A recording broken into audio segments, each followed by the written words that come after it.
pray silence for the best man, Mr. Gary Featherstone.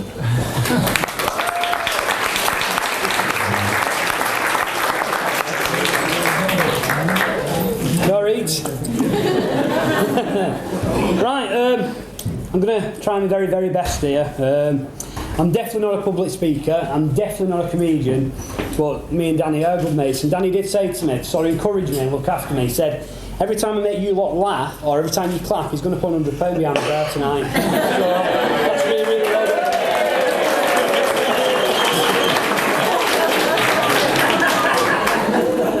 I think before we do start, I've got to say, I know it's been said once, twice, lots of times, it's been said more and more throughout the evening, but Karen, you really do look beautiful, you look stunning. I think that really does deserve a round of applause. Yeah.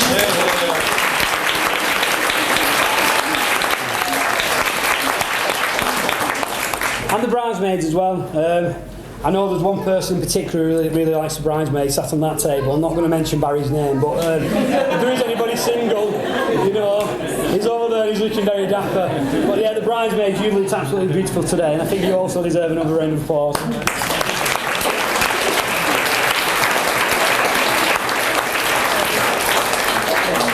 I think, Danny, we're being honest, today is probably not really down to you. It's probably down to Karen's good taste. Now, Karen's famous for having impeccable taste, which sort of raises the question, what went wrong, Karen, when you were picking Danny? It just doesn't sort of fit with where we're at. Now, as Danny said, I'm his mate, he calls me Fev, Gary Featherstone, but my nickname's Fev. I say mate, it's more of an acquaintance to be honest. Wigan didn't get to the final, he asked me along, so I thought, why not, I'll come and see what the food's like. I know a couple of you in the church was looking at me and thinking, have I put my head on upside down today? But for those people from Leigh, this is what we call fashion in Wigan nowadays. Danny's really good as a mate, because he's quite often, he's very brutally honest, and he takes the mickey, can you believe it, he takes the mickey out of my plump figure. And I am sensitive, Danny, and it does need to stop. But I'll give you an example of this. I tried the suit on the other day, and I looked in the mirror, I was in Danny's bedroom, this is not going the way I wanted. I was in Danny's bedroom trying the suit on, and I'm looking in the mirror, and I honestly thought that I looked like a sort of, you know, David Beckham when he had his hair cut and his skinhead, or I don't know, like a Grant Mitchell type muscle man. And Danny come in, he said, oh, you do remind me of somebody. I said, who is it? He said, that Gorky Pear man. I said, that's such a order, Danny. But it's also very, very foolish knowing that I have to do a speech about Danny today. But I will get my revenge, because if anything ever happens to me, I'm going to make sure that, Danny, you're carrying the coffin. Okay? I'll move on. As Danny said before, we met back in 1991, and it was actually a friend who introduced us. A friend said to me, do you want to come round my friend's house? He's got a master system, he lives in Higher Inns, so living in Higher Inns, obviously had all the latest gear. So I went around really excited, and my friend knocked on the door, and Danny opened the bedroom window, and my mate said, can we come in, Danny? And Danny said, you can, but he can't. And I knew at that point, so I'm probably going to have to work out to get into Danny's affections. But I stuck with it because I thought it was worth it, and we did become really good friends. But a lot of people at school were shocked that me and Danny became friends, because we are very, very different. If I could give you a couple of examples, I like blonde ladies, that's my wife over there. Danny likes brunettes. Danny was into football, I was into rugby. I'm massively intelligent and Danny's a little bit, well, I'll leave it there, but you get the idea. Now, you've been worried, haven't you, Danny, about this speech? He asked me to be best man about 18 months ago in a pub, and the first thing he said is, once you said yes, the speech, okay, I'm really worried. I don't want you to sort of embarrass me in front of my new in-laws, he said. He didn't want me to humiliate him in front of you. He was very concerned about that. He didn't want me to reveal any deep or dark secrets. So I said to Danny, I can't throw that in my head, Danny. You're going to have to help me out. So he wrote me a note. I've brought it along with me today. Do you want me to just read the note to you that Danny wrote for me? I know it's a bit of a shock that Danny can write, but I can assure you this is genuine. Okay, it says, Dear Fev, thank you very much for being my best man. Good luck with your speech, but there's a couple of things I want you to remember. Number one, please don't mention the rugby. With you being a Wigan fan and Karen, me marrying into a family of Leigh supporters, I don't want anybody to fall out. That was the first thing he was worried about. Number two, please don't be rude or embarrass me, because I was the best man at your wedding day and I was very, very good and I didn't do that to you, okay? And thirdly, finally, most importantly, please don't mention under any circumstances our homosexual experiences that we share. Well, Danny,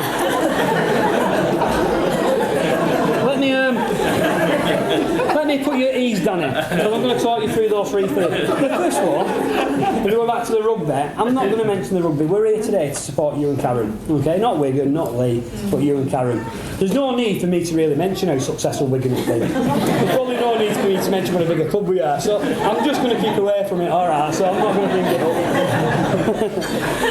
With regards to you doing a good job on my wedding day, if anybody was there, it was absolutely fantastic, and I'm going to talk about that later on. You did do a great job, but Danny, I'm not going to get married again, so you're not going to get your revenge, so I can say what I want, so sorry about that. And thirdly and finally, like I said, don't mention any of our homosexual experiences. So I'm not going to mention the nights we spent at Funny Girls in Blackpool, Danny. I'm also not going to mention the time when you made me follow some girls into a pub, because you fancied one of them, and it only took us 2.5 hours to realise we was in a gay bar. By the way, big Frank sends his love. So I'm not going to mention that at all. Now, on to the speech. I've not even started yet, so get settled. This is the beginning bit now. I know some people are desperate to tuck into the food, and I'm one of them.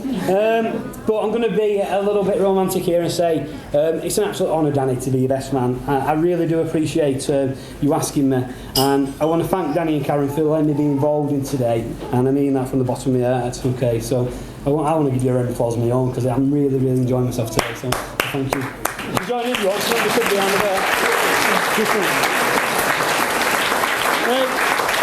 I don't even know how Danny and Karen met, but I just want to put it in context if you don't know the story. Karen was at university. She's a bright girl. Again, question why she's with Danny. But she's a bright girl. She's at university. She was working WH Smith's, is that right, to earn a bit of money. And Danny was a local postman in the town centre, which isn't a great job, but it's better than walking the streets. And Danny went into WH Smith's and he saw Karen. But I remember the night he told me about Karen, he said, he come to me and he went, Fev. I said, what? I've met a girl. I said, well done, Danny. He went, Fev, she's proper fit. I said, well done, Danny. He went, Fev. I said, what? He went, I'm going to ask her out. I said, is that wise, Danny, considering your track record? But he persevered and he asked her out, and he had struggled because I know Karen, this might upset you, but he had asked a few girls out in Wigan. He got banned from Boots because he'd had everybody in there doing okay. Somebody in next to the Junction out, and believe it or not, even Dirty Brenda from Pine Bakery said no to Danny.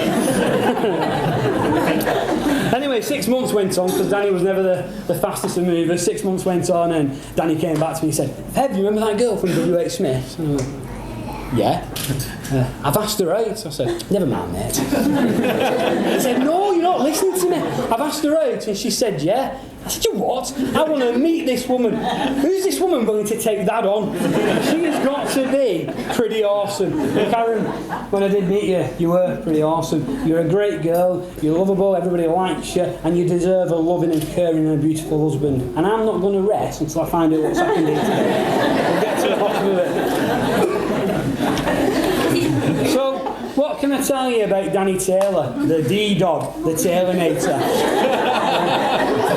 I'll be honest with you, we don't call each other that because we're not very cool. But I thought I'll throw it in there. I'd like to tell you what a successful and intelligent young man he is, but I'm not going to lie, okay? Seriously though, I am proud to be your best man, Danny. You are genuine, you are honest. It's been said before today as well, you're polite, and he is just an all-round nice guy. He's also a very, very hard-working young man as well. I'll give you an example, because he was living with you two, weren't he, for a while, and he moved in with you, and they were quite keen to find their own place.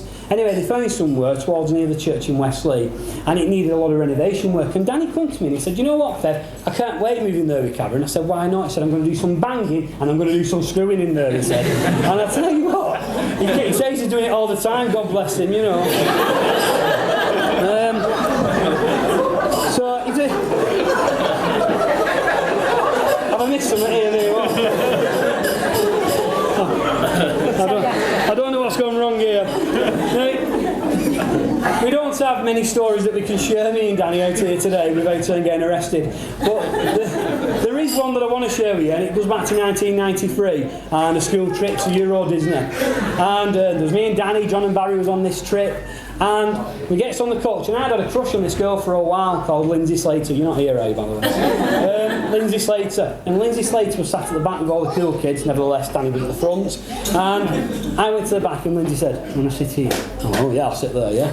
And I sat down, and I'm telling you, she was ready to kiss me. So I heard this, "Gary Featherstone!" And he was my cooking teacher.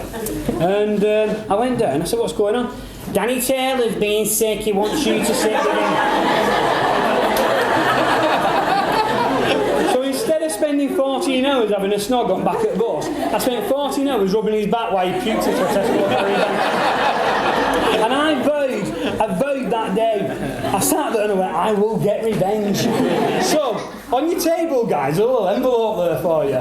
And that day's come. If you want to open it up, but the only thing you ask for the envelope, please never ever share the contents with Danny. Never ever tell him what's in there. He doesn't know I have this, okay? Never tell him what it is.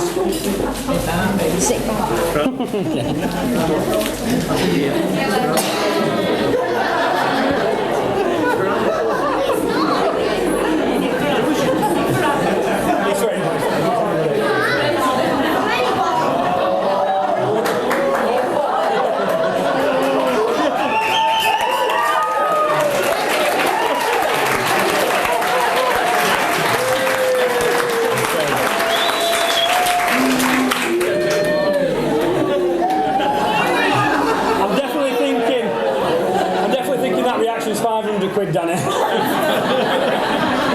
But to be fair to Danny, we did say he's genuine, he's honest, he's polite, he's kind, and he did say to me when we got to Euro Disney, he said, "Look, Bev, if I can ever do anything for you and repay the favour, please let me know." I've never asked him for any favours up until about 2 years ago. Now, you'll like this story because it involves Wigan Rugby losing. All right. It doesn't happen very often. So, I went to a game and Wigan was losing and I had an idiot behind me, not Danny, somebody I didn't know. And he was effing and jeffing. And I don't like that, I'll be honest with you. I'm not one of those people who swear. And he was giving it all this. And I turned around politely, and he was a bit bigger than me, and I went, "Excuse me, what's keeping it down a bit?" And he went, "No," and give me all that. So I was a bit worried. Anyway, a steward came and curtained him off, and I think this fella thought it was me who grassed him up or something. As he was being curtained off out the ground, he went like that. And I genuinely did cat myself. I was worried. So I spoke to Danny. I said, "Hey Danny, this big fella at the rugby said he's going to batter me." And Danny went, "Don't worry, Kev. I'll come to the game with you. Safety in numbers, you'll be alright." And I didn't realise Danny was like an herd nut. And I thought, this is brilliant. So we go to the next game, it was away at Warrington, and we've stood there and he's giving it to Danny. "Is that him?" I said, "No, Danny, that's not him." "Is that him?" "No, Danny, that's not him." Anyway, I saw the fella coming up the steps and I went, "Hey, Danny, he's here." Danny. I don't know what he actually said, but it was something like, "So that," and I never. And I swear that's not a made-up story. Let me to it. I'm going to start rounding up now. That's me done. I know you're desperate for some food, but I just want to share one very, very final story. As mentioned before, Danny was the best man at our wedding, and he did do a really, really good job. He put a lot of time into it, a lot of effort into it, and I really appreciated that at the time. But he got very, very worked up about it. I mean, really worked up about it, like beyond belief.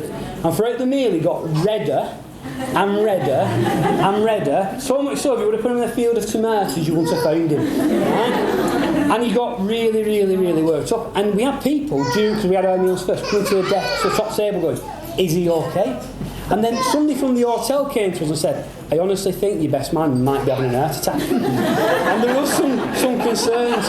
Anyway, he did the speech, he did a cracking job, and I said to him afterwards, I said, "Danny, what was all that about?" He said, "I just want to do a great job for your fair. That's the type of man he is. I want to make sure I do things well."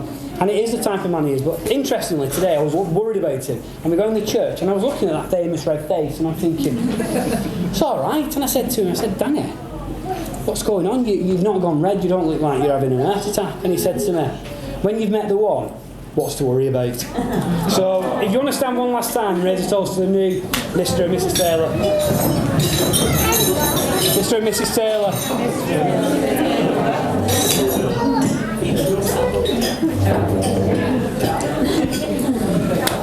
Bring on the food.